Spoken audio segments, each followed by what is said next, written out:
السلام علیکم۔ آج ہم آپ کو اس ویڈیو میں اسلام کے بارے میں ایسی بہت سی باتیں بتا رہے ہیں جو آپ کے ایمان کو مضبوط کر دے گی۔ پہلا سوال یہ ہے کہ اسلام کا پہلا فرقہ کون سا تھا؟ دوسرا سوال یہ ہے کہ منافق کون ہے؟ تیسرا سوال یہ ہے کہ اللہ کی عبادت یعنی بعض لوگوں کی نماز کیوں قبول نہیں ہوتی؟ چوتھا سوال، اللہ کے رسول محمد صلی اللہ علیہ وسلم کے ہر قول پر کامل یقین کیوں ضروری ہے؟ پانچواں سوال، وہ کون سی مسجد ہے جسے اللہ تعالیٰ نے نبی صلی اللہ علیہ وسلم نے جلایا؟ اس ویڈیو کو آخر تک دیکھیں۔ مزید جانیں اسلام کیا ہے اور ہم اسلام پر عمل پیرا ہیں یا نہیں۔ اسلامی تاریخ کا ایک انتہائی اہم اور احتیاط کا واقعہ مسجد زرار کی تعمیر ہے۔ یہ مسجد منافقین نے بنوائی تھی اور قرآن مجید میں اس کا تفصیل سے ذکر ہے۔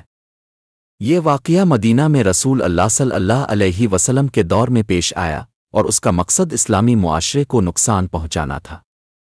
مسجد زرار نام کے معنی زرار کا مطلب ہے نقصان پہنچانا ہوا دشمنی پیدا کرنا، اس لیے اس مسجد کو مسجد الضرر یعنی او ضرر رساں مسجد کہا گیا۔ پس منظر اور پیداوار، جب رسول اللہ صلی اللہ علیہ وسلم اور صحابہ کرام رضی اللہ عنہ اسلام کو پھیلانے میں مصروف تھے تو مدینہ کے چند منافقین نے اسلامی اتحاد کو کمزور کرنے اور اپنے خفیہ ایجنڈے کو آگے بڑھانے کے لیے مسجد تعمیر کی۔ اس کا مقصد تھا: 1 مسلمانوں میں تفرقہ پیدا کرنا، 2 ایماندار لوگوں کو گمراہ کرنا، 3 ایک جاسوسی اڈا بنائیں، 4 دشمنوں کو پناہ دینا، 5 اسلامی قیادت کا کمزور ہونا۔ قرآن کی گواہی، سورہ توبہ 9 آیات 107-110۔ اور کچھ ایسے بھی ہیں جنہوں نے مسجد بنائی تاکہ نقصان پہنچانے، کفر پھیلانے اور اہل ایمان میں تفرقہ ڈالنے اور کسی ایسے شخص پر گھات لگانے کے لیے جو پہلے اللہ اور اس کے رسول سے لڑ چکے ہوں۔ وہ قسمیں کھاتے ہیں کہ ان کی نیت اچھی ہے، لیکن اللہ گواہی دیتا ہے کہ وہ یقیناً جھوٹے ہیں۔ سورہ توبہ آیات 107-108۔ یہ آیت ان منافقوں کو بے نقاب کرتی ہے جنہوں نے یہ جھوٹا دعویٰ کیا کہ یہ مسجد صرف عبادت کے لیے بنائی گئی ہے۔ رسول اللہ صلی اللہ علیہ وسلم کا جواب اور حکم، جب یہ وحی نازل ہوئی تو نبی کریم صلی اللہ علیہ وسلم نے فوراً صحابہ کو حکم دیا اس مسجد کو تباہ کر دیا جائے، اس میں کبھی بھی نماز نہیں پڑھنی چاہیے، اسے جلا دینا چاہیے تاکہ مستقبل میں کوئی اس کا غلط استعمال نہ کرے۔ یہ حکم ظاہر کرتا ہے کہ اسلام صرف عمارت کو نہیں دیکھتا بلکہ نیت اور مقصد کو بھی دیکھتا ہے۔ حدیث سے تصدیق، ابن عباس رضی اللہ عنہ سے روایت ہے کہ رسول اللہ صلی اللہ علیہ وسلم نے اس مسجد کو تباہ کرنے کا حکم دیا اور خود وہاں تشریف لے گئے اور دیکھا کہ یہ جگہ کس خطرناک مقصد کے لیے بنائی گئی ہے۔ اس کے بعد سوائے راکھ کے ڈھیر کے وہاں کچھ نہ بچا۔ ہم اس سے کیا سیکھتے ہیں؟ 1 مسجد صرف عبادت گاہ نہیں ہونی چاہیے بلکہ ایمانداری کی علامت ہونی چاہیے۔ 2 اگر نیت خراب ہو تو وہ مسجد بھی اللہ کی نظر میں نجس ہو جاتی ہے۔ 3 منافق ہمیشہ ان کے اعمال سے پہچانے جاتے ہیں، ان کے لباس عبادت سے نہیں۔ آج کے دور میں مسجد زیار کا اطلاق کیسا ہے؟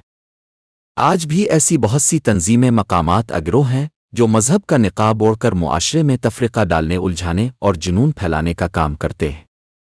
ہمیں ہوشیار رہنا چاہیے اور اللہ سے صحیح رہنمائی حاصل کرنی چاہیے۔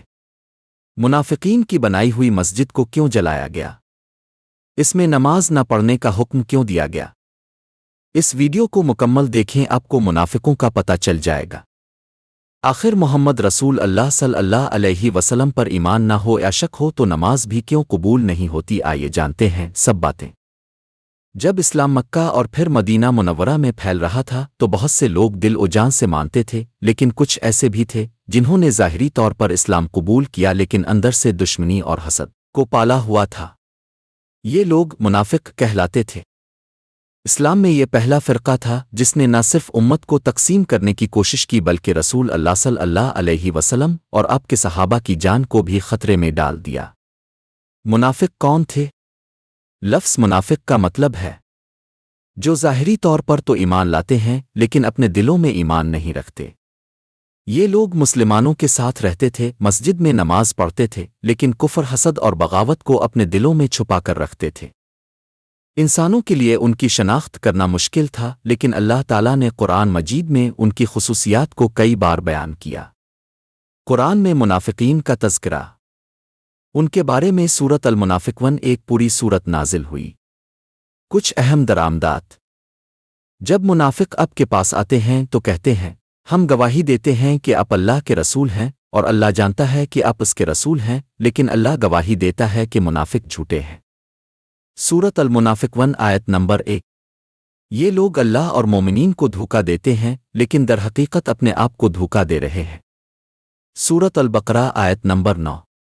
منافقوں کا سردار عبداللہ ابن ابی ابن سلول، وہ مدینہ کے قبیلہ خزرج کا سردار تھا۔ اسلام کی آمد سے پہلے وہ مدینہ کا بادشاہ بننا تھا، لیکن جب رسول اللہ صلی اللہ علیہ وسلم مدینہ تشریف لائے اور اسلام پھیلنا شروع ہوا تو اس کی سیاسی طاقت ختم ہونے لگی۔ اس نے اپنے عقیدے کا اظہار کیا لیکن اندر ہی اندر وہ رسول اللہ صلی اللہ علیہ وسلم سے دشمنی کرنے لگا۔ منافقین کی سب سے بڑی سازش مسجد زرار۔ اس نے ایک جعلی مسجد بنائی جسے مسجد زرار کہا جاتا ہے۔ مقصد یہ تھا مسلمانوں میں تقسیم، مسجد کعبہ کو چیلنج کرنا، دشمنوں کو پناہ دینا۔ قرآن کی آیت۔ اور کچھ لوگ ایسے ہیں جنہوں نے مسجد کو نقصان پہنچانے، کفر پھیلانے اور مومنین کے درمیان تفرقہ ڈالنے کے لیے بنایا۔ سورہ توبہ آیت نمبر 107۔ منافقین کی دوسری سازشیں۔ غزوہ احد میں پیچھے ہٹنا۔ منافقین نے 300 لوگوں کو واپس لے لیا۔ افواہیں پھیلانا، حضرت عائشہ رضی اللہ عنہا پر الزام لگانا۔ حدث افق۔ تبوک کے سفر میں فتنہ، رسول اللہ صلی اللہ علیہ وسلم کو اونٹ سے گرانے کی کوشش۔ منافق صرف رسول اللہ صلی اللہ علیہ وسلم کے زمانے میں ہی نہیں تھے، آج بھی موجود ہیں۔ جب کوئی شخص ظاہری طور پر مسلمان ہو لیکن اس کا دل اور عمل اسلام کے خلاف ہو تو وہ منافق ہے۔ حدیث۔ منافق کی 3 نشانیاں ہیں۔ جب بات کرتے ہو تو جھوٹ بولتے ہو، وعدہ کرو تو توڑ دو، امانت میں خیانت کرنا۔ صحیح مسلم۔ اسباق۔ اسلام میں سب سے پہلے فرقہ واریت کا آغاز منافقین سے ہوا۔ ان کے ارادے زہر آلود تھے لیکن اللہ نے انہیں بے نقاب کر دیا۔ ہمیں اپنے دلوں کو صاف رکھنا ہے، صرف ظاہری ہی نہیں، ہمیں دل سے بھی مومن بننا ہے۔ یہ ایک بہت اہم اور گہرا سوچنے والا سوال ہے۔ منافق اور مومن دونوں اللہ کو مانتے ہیں، پھر ان میں فرق کیا ہے؟ اگرچہ دونوں بظاہر اللہ کو مانتے ہیں لیکن اصل فرق ان کے دل، نیت اور عمل میں ہے۔ منافق اور مومن میں فرق جیسا کہ قرآن و حدیث میں واضح ہے۔ ایک ایمان کی حقیقت، مومن دل، زبان اور عمل سے اللہ اور اس کے رسول صلی اللہ علیہ وسلم پر مکمل ایمان رکھتا ہے۔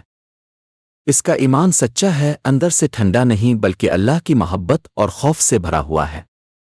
منافق زبان سے اللہ کو مانتا ہے لیکن دل میں دشمنی اور شک ہے۔ اس کا مقصد صرف دکھاوا کرنا ہے، لوگوں کو دھوکا دینا اور فائدہ اٹھانا۔ یہ لوگ اللہ کو دھوکا دینا چاہتے ہیں لیکن اپنے آپ کو دھوکا دے رہے ہیں۔ سورت البقرہ آیت نمبر 9۔ باطنی نیت۔ نیا مومن، اس کی نیت صاف ہے، اللہ کی رضا حاصل کرنا، حق کی پیروی کرنا۔ منافق، اس کا مقصد پیسہ کمانا، لوگوں کو دکھاوا اور فساد پھیلانا ہے۔ 3۔ قرآن اور حدیث میں فرق۔ مومن کے بارے میں، مومن وہ ہیں جن کے دل اللہ کا نام لیتے ہوئے کانپتے ہیں اور جب ان پر اس کی آیات پڑھی جاتی ہیں تو ان کا ایمان بڑھ جاتا ہے۔ سورت الانفال آیت نمبر 2۔ منافق کے بارے میں، جب منافق تمہارے پاس آتے ہیں تو کہتے ہیں کہ ہم گواہی دیتے ہیں کہ آپ اللہ کے رسول ہیں، لیکن اللہ جانتا ہے کہ وہ جھوٹے ہیں۔ سورت المنافقون آیت نمبر 1۔ 4۔ اعمال کا فرق۔ مومن منافق کا معاملہ دل سے دعائیں، مگر بروقت دعائیں صرف دکھاوے کے لیے ہوتی ہے۔ اللہ کی رضا کی خاطر لوگوں کو دکھانے کے لیے صدقات میں سچا ہمیشہ سچ بولتا ہے، اکثر جھوٹ اور دھوکا دیتا ہے۔ وہ اپنے اعتماد میں ایماندار ہے اور اپنی ساکھ کا احترام کرتا ہے۔ حدیث۔ منافق کی 3 نشانیاں ہیں۔ جب بات کرتے ہو تو جھوٹ بولتے ہو، جب وعدہ کرتے ہو تو توڑ دیتے ہو، جب اسے امانت دی جاتی ہے تو وہ اس میں خیانت کرتا ہے۔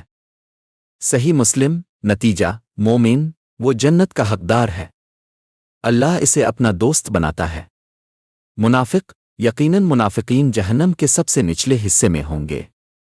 سورہ النساء آیت 145۔ نتیجہ، منافق اور مومن میں سب سے بڑا فرق ایمان اور دل کا اخلاص ہے۔